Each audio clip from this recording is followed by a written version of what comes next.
Cost me $5,000 for months worth of travel. Whereas if I had $5,000 now, I wouldn't even go overseas. I'd be like, well, that's not enough money to go anywhere. That's not enough airfare for you. No, it's not. But if I work hard now and sacrifice now, then I'm going to live this amazing life when I'm old and retired. Only certain things happen in your life at certain times. You know, your kids are only young once. One day they'll say, I spend heaps of time with my parents. I see them once a month for an hour. Yep. And rich is having a whole lot of money in your bank account. Wealthy is the life that it allows you to live. Acceleration, and a hard stop when you die at the top of your acceleration curve because you've left it too late. We get taught to set goals and work hard so we can set ourselves up for the future. Turns out this isn't always the best advice. Tune into this week's episode where we discuss how to make this year more fun, more profitable, and to live your best life. Okay, we've arrived at the podcast. Happy days. Tony Fraser-Jones here, host with Phil Smith, co-host. Well, host as well. Co-host, whatever. Coast. Yeah, I like that. Yeah. My coast. It's nice being a coast. It is. It's better than being a coaster. That was rubbish. Anyway, this is going to be a good session today. Yeah, I'm looking forward to it. Should be a good one. Good topic. It is a good topic. Yeah. So I think it would be great if you could introduce what we're talking about. Yeah, well, basically what we're going to be talking about is this concept of how throughout our whole life, we essentially save and save and save to put aside a nest egg for our retirement.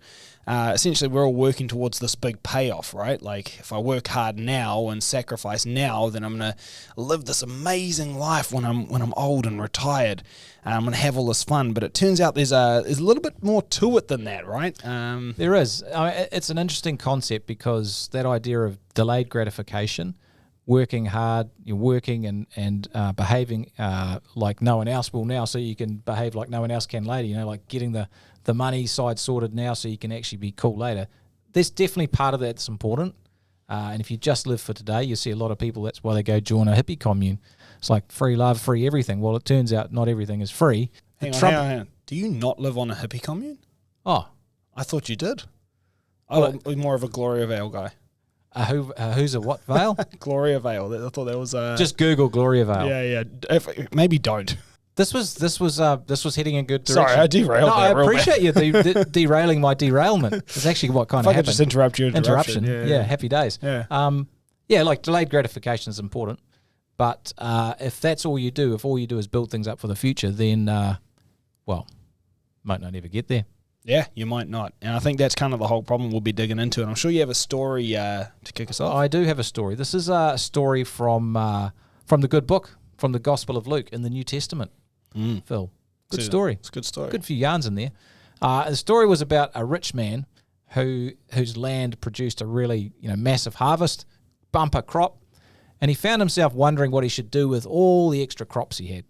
And after some thought, he decided to tear down his existing barns and build some bigger ones to put all the grain and all the goods in. And he's like, awesome, I'm sorted. Once these are all stored up, I'm set for heaps of time, many years, and then I can take life easy. I can eat, drink, and be merry. However, there was a problem. That very night, his life was demanded of him, and he was called to account for how he'd lived and what he'd done with his blessings. Well, we're going to get into all of that, but one of the morals of this story is it's all very well to save stuff up for later, but, there's also today to worry about as well. Yeah. And we can get so fixated on what's, setting ourselves up that we can actually forget about the fact that life is actually lived every day. And this is very important for business owners because business is it's stressful and it takes a lot of energy. And if it's always grind, you'll find that not only are you not enjoying it, that you'll lose energy and focus for your business. And one of the things I know for sure that you need to grow a great business and just have a great life, relationships, everything is energy. Yeah, it's massive. And I think if we can't get this right and we end up essentially hoarding for life and never enjoying, we're going to run into some problems, right? Yeah, look, if we're always chasing the future, there's a bunch of missed opportunities that we can never get back. Only certain things happen in your life at certain times. Your kids are only young once. You're only at your fittest, in your 20s or maybe 30s, or in my case, 40s. That's because I'm a super athlete, Phil. Appreciate you the nod there, mate. And what happens is if you're always focused on the future, life becomes a grind. You lose energy and your motivation. It becomes dull. It's boring. And your relationship and your health suffer. Like, you just don't have the energy for things, and it's like basically things get a bit grey. Yeah, it can be pretty tough. Whereas on the other hand, like if we do decide to live life now and actually enjoy some of the the blessings that we've got. Yeah, I think you just have more fun. You have experiences now. You stay fresh because your energy's good. You can build great relationships because you're having fun and life's exciting. And let's be honest, the reason we're in business is to have a great life. And there's a lot of satisfaction from growing a business, of course, and you enjoy it. But you're also interested in the results that it gives you. And if you don't enjoy those results as you're going through, you're probably going to run out of puff and not get what you want. And really, if you balance up the future focus with actually living and enjoying stuff today, you can create a magic life. Yeah, you definitely can. Yeah, I think Jim Rohn said it, the key to happy living is balancing the need for growth in the future with actually enjoying the present day. Yeah. I paraphrased there slightly, mate, and he is just dead now. Dead just now. But he's very smart chap, right? Very, very smart. Love Jim Rohn. And I think probably before we dig into this too much, it'd be a good place to start from the conventional wisdom. Yeah, I think the conventional wisdom that we're taught in school and all that sort of stuff is like, let's work hard now. Let's put some money aside for later. Let's invest. Let's set some goals for the future. Let's plan for the future. We'll work hard. We'll save so that, when we get there, we can enjoy it. And a lot of us, conventional wisdom is like, hey, well, let's work hard till we're 60, 65. We'll have this big pot of gold there. Then we can kick back and relax and enjoy things. And we'll have, all our dreams and desires will be fulfilled then because we've got this pot of gold and life will be tickety-boo.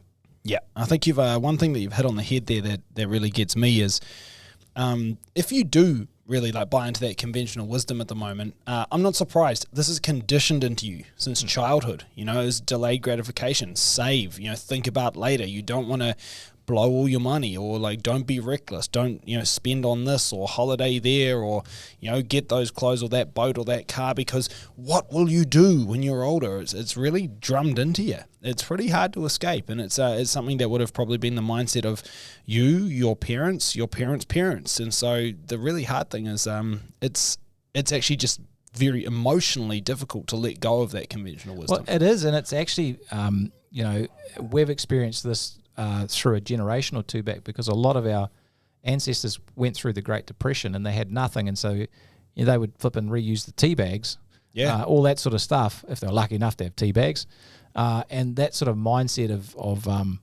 of frugality and stuff was important, so that you're okay in the future. Yeah, and that's obviously important.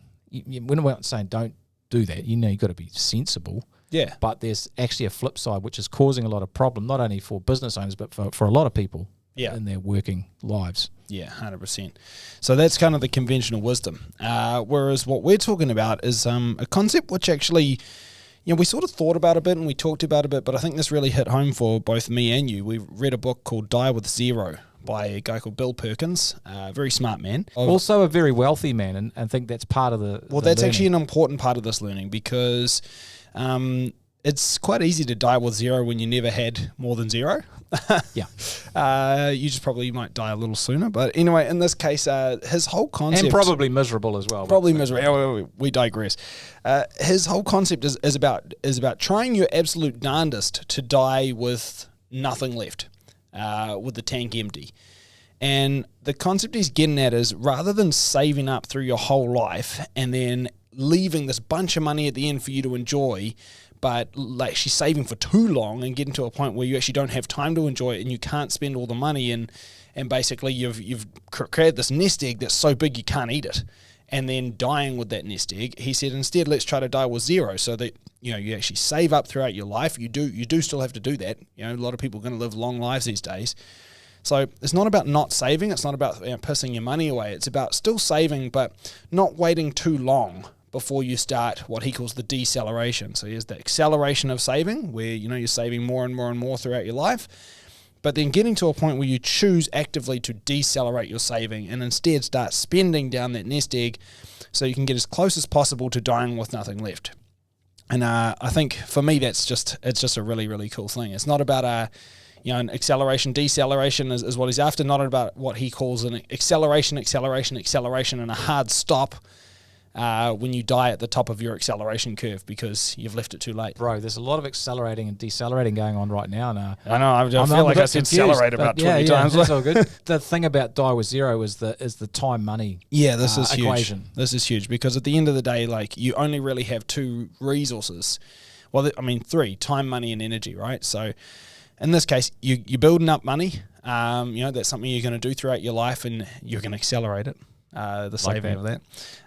But the hard part is that you get to a point where you've built up the money and you finally have the money, but you've spent so much of your time getting the money that now you have no time or energy left to actually enjoy that money.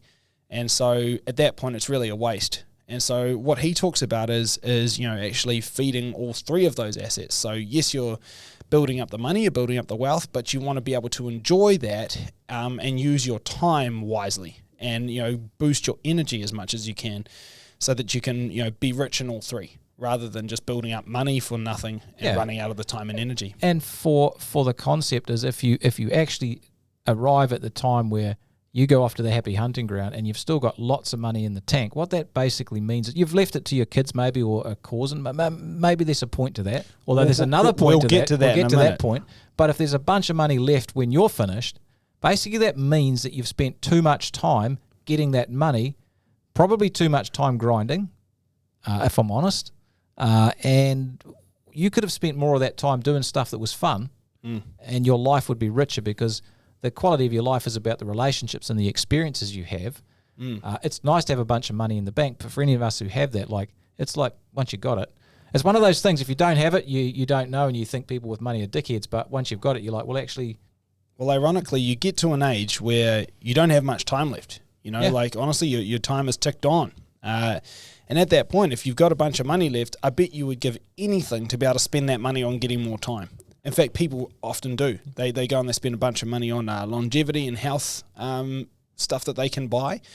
Whether it's, dietary plans or whether it's, any kind of cockamamie schemes you can see on TV at 4 a.m. But the point is... a good cockamamie scheme. Love a good cockamamie scheme. But my point is like people will spend crazy amounts of money as they get older trying to buy back youth. But the funny thing is when you had the youth, you wasted all of that trying to build up the money that you're not going to be able to use to buy the youth. It's actually quite a crazy thing. You've heard what the Dalai Lama says about this is Western, I'm paraphrasing here.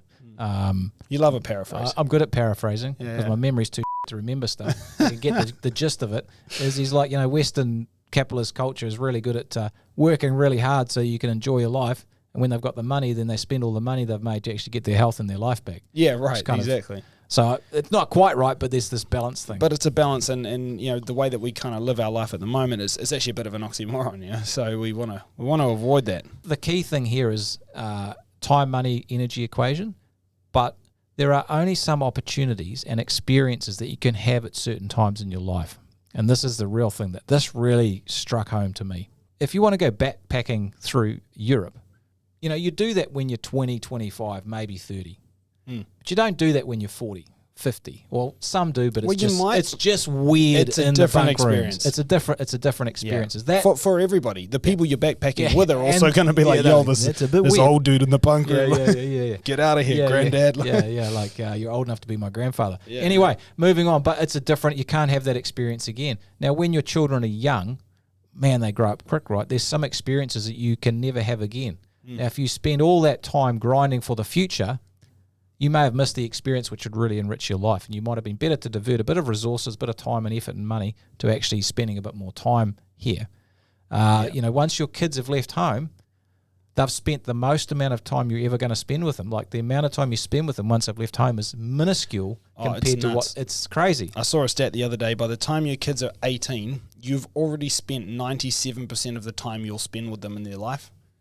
That hurts because I've just really had a son who's 18, and frankly, the school holidays at the moment, he's not around at all. Exactly. And I mean, when you think about it, when you really think, you say, I spend heaps of time with my parents. I see them like once a month for an hour. Yeah. And it's like, really, if you think about that, think about your own kids. If your kids are not yet 18, think about that. Think one day they'll say, I spend heaps of time with my parents. I see them once a month for an hour. So, I think one thing you got to think about is, if you want to enjoy that time with your kids, do it now. We got a client we were talking about the other day, and this came up. It was actually just after I'd read the book, so it was very timely. he's talking about when he finally gets to the specific profit goal that is set for 5 years' time. At that point, he's going to buy this boat. And I'm like, oh, sounds amazing. He showed me pictures of the boat, blah, blah, blah. And I asked him, what are you going to do with the boat? And he's like, oh, I'm going to take my boys out on it. He's got 2 sons. I'll take my boys out. We're going to have all these amazing memories, like water skiing and wakeboarding. And, we're going to do this and do that. And I'm like, yeah, cool. Like, hang on, how old are the boys again? And he tells me, and I'm like, dude, do you realize in 5 years they're going to be 22 and 20? Do you think they're still going to want to come out on the boat all the time?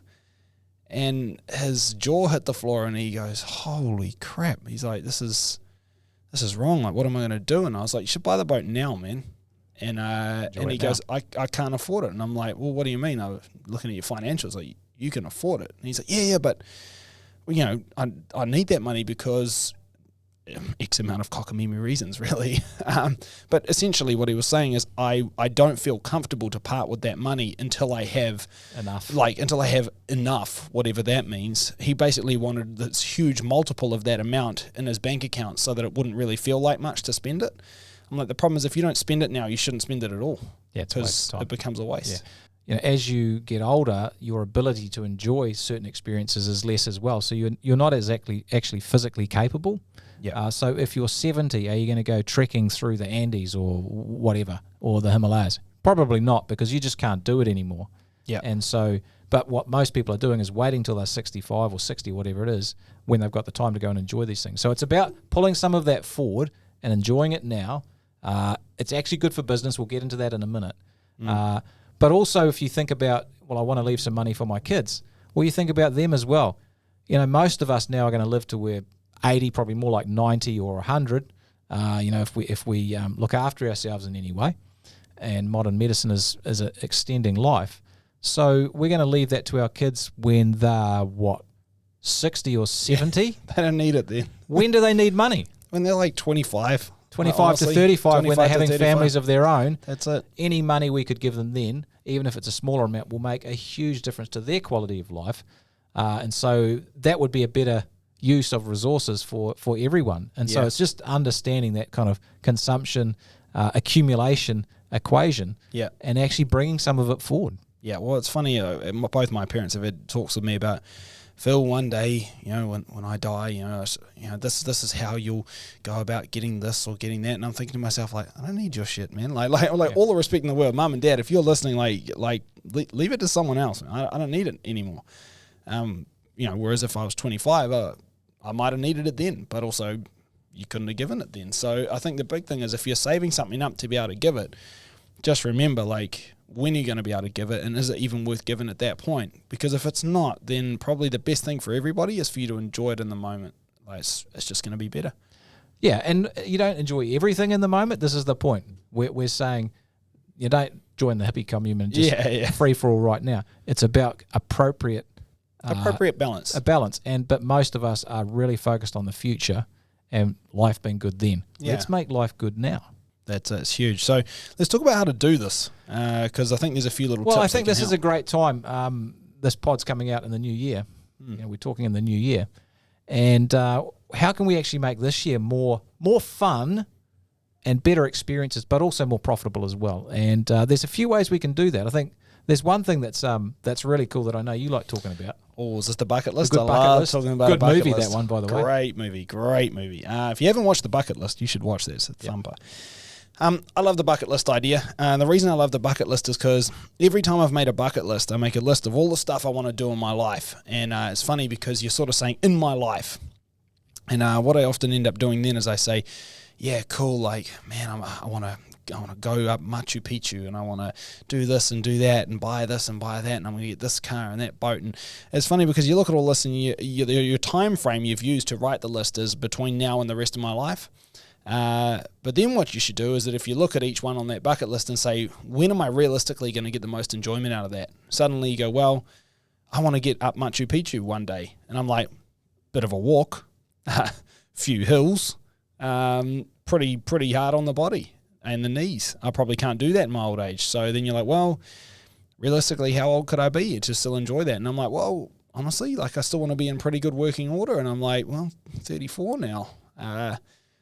should probably get on that, because I'd enjoy it more now. I'd get up there real easy. Even if I was 50, it'd be harder. If I was 60, it'd be harder. Again, if I'm Fine 70, if you're 50, mate. Just quietly. But I'm saying, if I got to 70, I might not go. It might start getting to a point like, man, my body's falling apart as it is. All these years of rugby, my knees are gone, my shoulders are wrecked, my back's stuffed. By the time few head injuries as well. I need medicine to come a long way, all right, or otherwise I'm gonna have a sore old age. So I think the point is you start putting it in perspective, and again, like our client with the boat, you can say 5 years is fine, but when you really think about why you want it, you start putting some time frames against that, and it stops being a bucket list and it starts being a plan. Yeah, I think in the new year, we're in the new year, just take some time to write down some stuff you'd really like to do, some experiences. That could be big, could be small too. It could be, I want to take my kids on a fishing trip or on a picnic. It could be anything. Just get it down, because small things are cool too. So bucket list is a lot of fun, actually. Yeah. And then what I really encourage you to do is you schedule this stuff in at the start of the year. So choose some things for this year. It might be one thing a month or one thing every 2 months, whatever. Choose a timeline, and then actually schedule that into your calendar now. Yep. Okay, because there's an amazing thing that happens. We call it blocking and booking.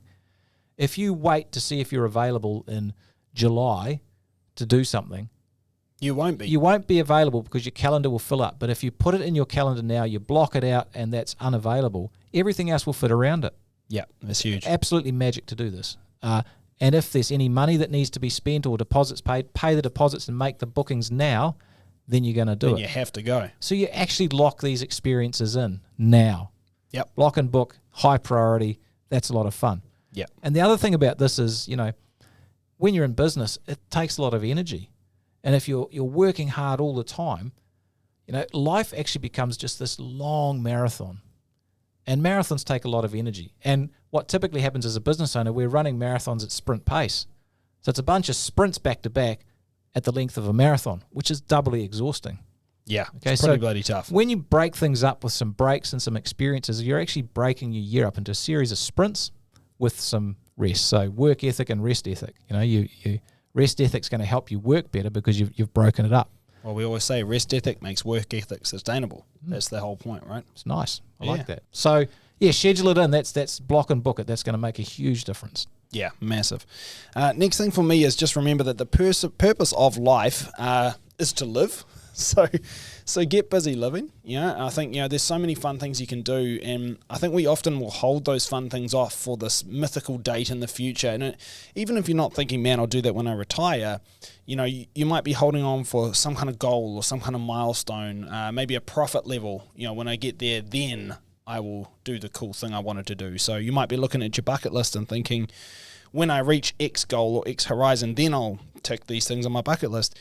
One big thing about goals, though, is as crucial as they are, the horizon is always the same distance away. I don't care how far you walk, that horizon line is still the same distance away from wherever you end up, and goals are about the same.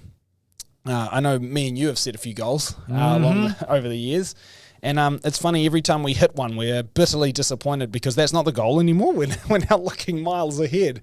And it's funny how sometimes all you can do is just see all of the current fires that are burning, and you forget that you would have killed to have these fires a year ago, because you're so much further ahead than you were. And so in the moment, it's very hard to remind yourself, I actually am winning. I actually have crushed it. I actually am a lot richer than I used to be. And so I should do these things. Like if you went to 18-year-old Phil and said, hey man, what would you do with $1,000?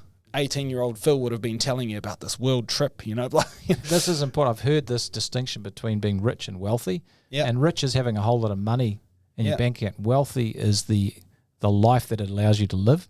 Yeah. And so the critical thing is to take that stuff and live your life now so that it is enjoyable. Yeah. And that's a rich life. That's a wealthy life. Yeah. And all of us can do that to a much greater extent than we realize. We don't have to wait for the future to do that. That's it. And I think the big thing is man, you go back to 18-year-old Phil, when I was about 20, I took a trip around Southeast Asia for months. I was gone for months. And I backpacked around. I saw some amazing things. I did some really, really cool stuff, lifelong memories, man. It was an amazing trip. The whole thing, including flights and all the accommodation the entire time, considering I stayed in some places that are basically not places. Yeah. Cost me $5,000 for months worth of travel. Whereas if I had $5,000 now, I wouldn't even go overseas. I'd be like, well, that's not enough money to go anywhere. That's not enough airfare for you. No, your it's family. not. But I think the point is that the relativity of what you could do is like you probably still could have that same month's worth of backpacking in Southeast Asia for a relatively cheap amount of money. Might not be 5,000, but current conversion. My point being is that you do need to live it at the time. Don't hold on until you have more than enough before you experience the thing that doesn't have to. And this is be too much. This is what really blew my mind with all of this when I've been thinking about this is you want to obviously have some goals and achieve them, and you want to live a great life as well. And this, I think this discussion we're having today is about putting those two things together. Here's the thing about business though. If you want a great business, you need the energy to do it. Energy is absolutely critical. And if it's all grind, it's all future, you're going to run out of energy because those experiences that you have, the life that you live is the color of your life, the relationships you have is what gives you the energy to have a great business, because business is actually quite challenging and can be exhausting. And there are ups and downs and times where you just had enough. You just want to pull the lid over and, say that's enough. So it's actually important to keep topping up your tank. Yeah. It's important to enjoy things because that actually allows you to stay focused and fresh. And the more fresh you are, the more resilient you are to stress, the more you're able to put up with the ups and downs of life. And that means that you don't get burnt out from that relentless physical and mental demand. And I can talk about this because I have done this to myself. Yeah.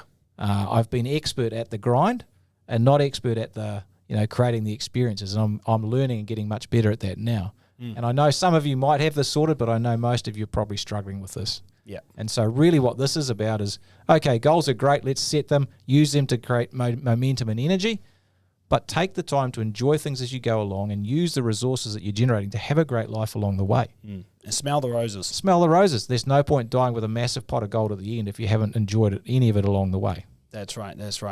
Well, I think we've made our point. So let's land this plane.